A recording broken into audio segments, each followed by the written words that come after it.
Good morning. Hello. Hello, everybody, wherever you are in the world. So have you ever had something that's happened to you in your past and you would like to let it go? You feel, it would be good to let it go, but you just can't let it go. Well, you're in luck because that's today's topic. Yes, indeed. letting go of the past by changing it. Yes.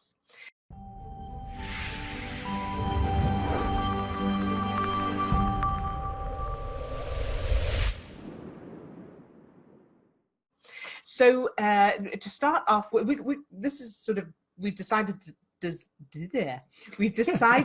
divide this thing into three sections.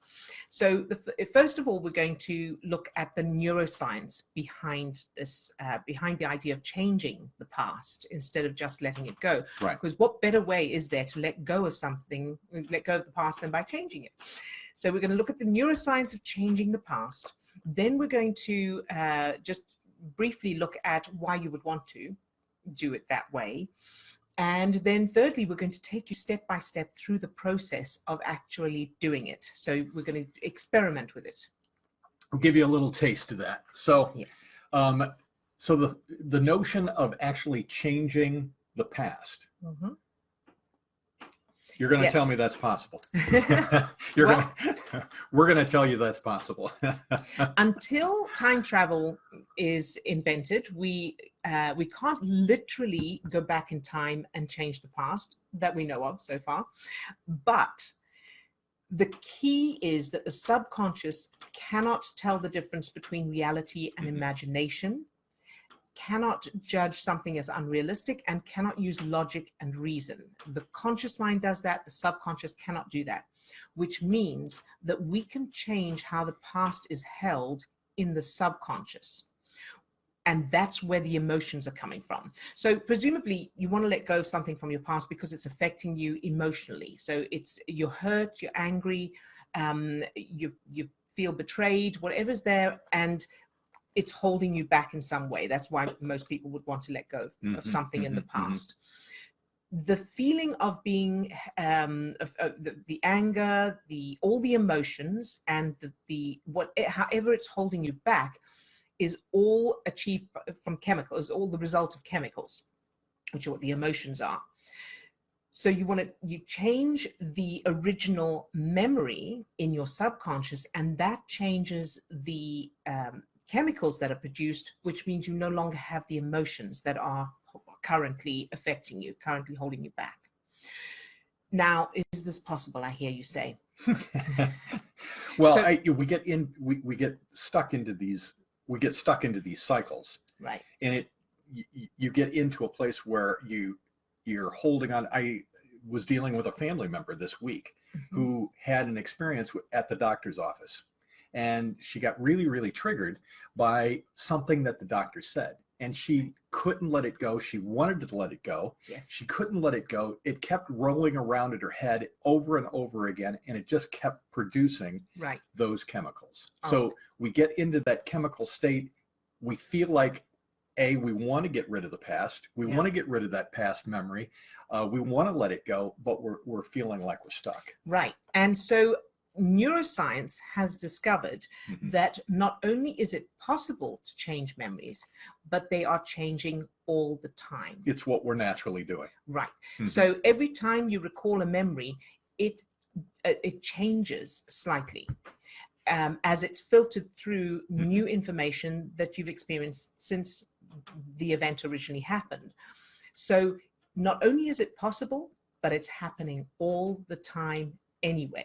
So you might as well do it on purpose for your benefit. Yeah. So memory is very fluid and it's very pliable. Yes. So, and in fact, neuroscientists did or discovered, they did some research. I think it was 2012 was the first time it was achieved, implanting synthetic memory in mice. Now they did it by manipulating neurons in the brain. But luckily, we don't need to wait for them to get to humans, and we don't need to wait for some sort of gadget or medication. You can do this yourself. Although that research is out there and it's happening. It is. They are working on it, but we don't need to wait for that, which is great news. We have the power to do it. We don't need the drug. We don't need the technique. Right. We can do this on our own. Right.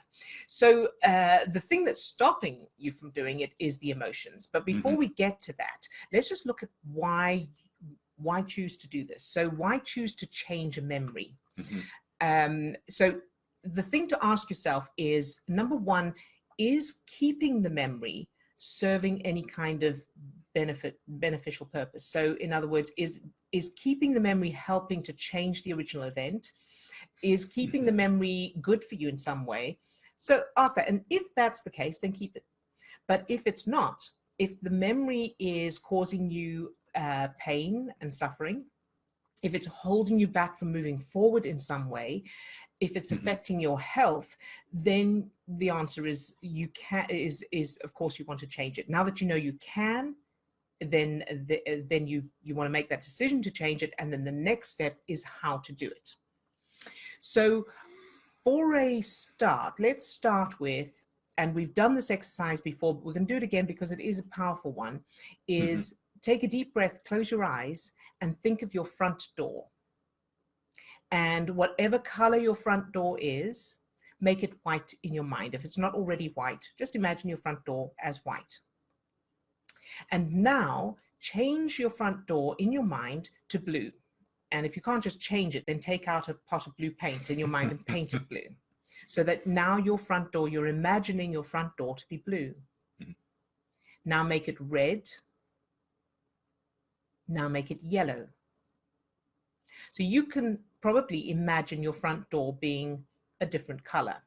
If you and presumably that's a really easy thing for most people to do, because there's presumably no emotional attachment or emotional charge related to your front door. Yes. Now, if you were to practice imagining your front door as blue, for example, over and over, the way you would learn your new phone number, when you get a new phone number, the way you do that, if you were to do that with your front door, when you think of your front door, blue would be the first color to come to mind. However, if someone then said to you, what color is your front door? You would be able to use blue would come into your mind first, and then you'd be able to use your conscious mind to think, oh no, actually it's white.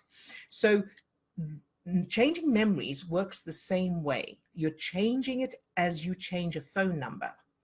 Again, because there's no emotional charge, presumably, attached to your phone number, you're easily able to do that just with repetition. If you think about memory as being data that's being stored in a computer, so we're constantly adding new data to a computer. So if you think about memory as being that way, so in the telephone analogy, the telephone number analogy, I can tell you what my very first telephone number was that I had when I was a kid. But if you ask me for my telephone number now, that's not going to be the data that's going to be accessed. Right. So we're changing how we're holding the memory. We're not actually erasing memories or changing things up. It's just changing up how the subconscious is holding that memory. Right. So now the problem, of course, comes with, if somebody betrayed you, or you had a car accident or something else some traumatic experience, or even just somebody said something mean, that can be more difficult. And the reason is because as you're thinking of the thing that happened, so the past that you want to let go of and you can't let go of, as you're thinking of that, your subconscious is referring to the so-called fact, whatever evidence it has from your childhood, and then prompting your brain and body to produce the stress chemicals that make it feel so real that you can't let it go. So that's what's actually happening physiologically. So we are changing the past as far as the subconscious is concerned, because it cannot tell the difference between reality and imagination. You might as well have gone back in time and literally changed the past as far as the subconscious is concerned. So we're going to bring the emotions down first. Now, if your when you think of the bad thing in your past, so I had a car accident many years ago that was not my fault, and I was blamed for it, and it was all very unfair and unjust, and it was really difficult to not think about it. So now to bring the emotions down in that, when I thought of the car accident, if I had the same amount of emotion that I have when I think of my front door, I'd be able to just change it, because I think, white front door to blue, car accident, no car accident, instead we're going on holiday or something. That'd be easy to do, because there's no real reason not to change it, because it's only in your mind now. There's nothing outside. We're not changing outside. So the first step is to bring those emotions down. And this is why it's so difficult with, people say, just let it go. Just don't think about it. Just don't think about what happened, and just let it go. It's over. Let it go. But that's not easy to do when you've got stress chemicals running through your system. So first step is bring those down. We're going to do the experiment with you now. We're going to take you through it so that you can experience it for yourself. But maybe just 30 seconds worth of why you want a whole 30 seconds. The stress chemicals are related to survival and self-preservation. Yes. The reason that those chemicals or those emotions get assigned to those memories is because in our subconscious, it's linked that particular memory to self-preservation or danger, or that's why those emotions are there in the first place. Right. So even something like somebody gave me a dirty look, that isn't literally threatening my life. My conscious mind knows that. But if my subconscious has references for, for that, then it's going to be, my brain and body is going to go in the same state. So let's take them. Shall we take them through it? Absolutely. All right. So yeah, I think that we want to just give you a little taste of how this is possible. So choose a memory, choose something that happened, maybe something that happened recently, that holds some sort of an emotional charge, that when you think about it, that there's an emotional feeling there. So, but nothing strong. So no trauma or we obviously don't have the time to do that right now, and because you can do that, but just not now. And we'll give you some links to doing this more in depth toward the end. But for right now, just walking through this process, just so you have a taste of knowing that it's completely possible to do this, pick something that feels annoying. One example might be getting cut off in traffic. That you had this experience of a really rude driver cutting you off in traffic, and you can still see their face, or you can still feel that feeling. Or somebody gave you a dirty look at the supermarket because you were in the you had 17 items in the 15 item checkout. So something minor like that. Somebody said something. You've got something that's minor, but it has an emotional feel to it. Okay, so presumably you've got, if you're watching this on YouTube, if you're watching the recording, just pause it now while you think of something, if you can't think immediately of something. All right, so now put that aside for a moment, take a deep breath and close your eyes and think of something or someone you love. So this could be a pet, an animal who's not your pet, but you think they're cute. So like penguins or baby elephants. It could be a person that you love with no baggage, not anybody you're worried about or missing, just somebody you love. Maybe your favorite place. Yes, could be a place or an activity you love, hobby you love, something you love. Very good. Get the feeling. Yes. So now imagine that you're holding that person, animal, place, or thing in your arms in a hug. And notice the feeling you feel as you hug this thing or person you love. Think about why you love them, all the things you love about them, and notice those wonderful feelings that you get as you imagine just fully focusing on your love for this person, animal, place, thing, or activity. Now press pause on that for a moment and just briefly go to the memory you want to change. Just very briefly, no more than a couple of seconds, just notice what's there, notice what emotions are there, how strong they are, and now press pause on that and come back to the thing you love. Come back to holding the person, animal, place, thing, activity in your arms in a hug, and notice how wonderful that feels. Think about all the reasons you love this person, animal, place, thing, activity. Very good. And now press pause on that for a moment and go back to the other memory, the memory you want to change. And just notice what's still there. Notice how strong the emotions are, just very briefly. And let's come back to the thing, place, animal, person, activity that you love. Imagine holding it in your arms in a hug. Notice all the reasons you love it or them. Focus on that feeling. Go into the details of how much you love this and love and appreciate this person, animal, place, thing, or activity. Very good. And now just very briefly back to that memory that you want to change. Just notice what's still there. Notice what's changed, what's still there, any emotions left. Notice them very briefly, and now come back to hugging the person, animal, place, thing, activity that you love. Go into the details, what it feels like to hold that thing, that subject in your arms in a hug, and how much you love it. So now you would repeat this, you would keep doing this backwards and forwards until when you go to the memory you want to change, you can't find any bad feelings. There may still be a visual, or it may have changed automatically, but there's no bad emotions there. Then you would simply change it the same way you changed the color of your front door.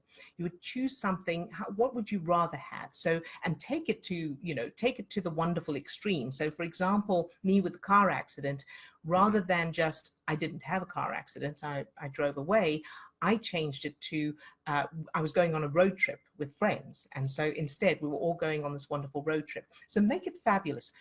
A reminder, your subconscious does not know the difference between reality and imagination, cannot judge anything as unrealistic, and cannot use logic and reason. Only your conscious mind can do that, and you have control over your conscious mind. You get to choose.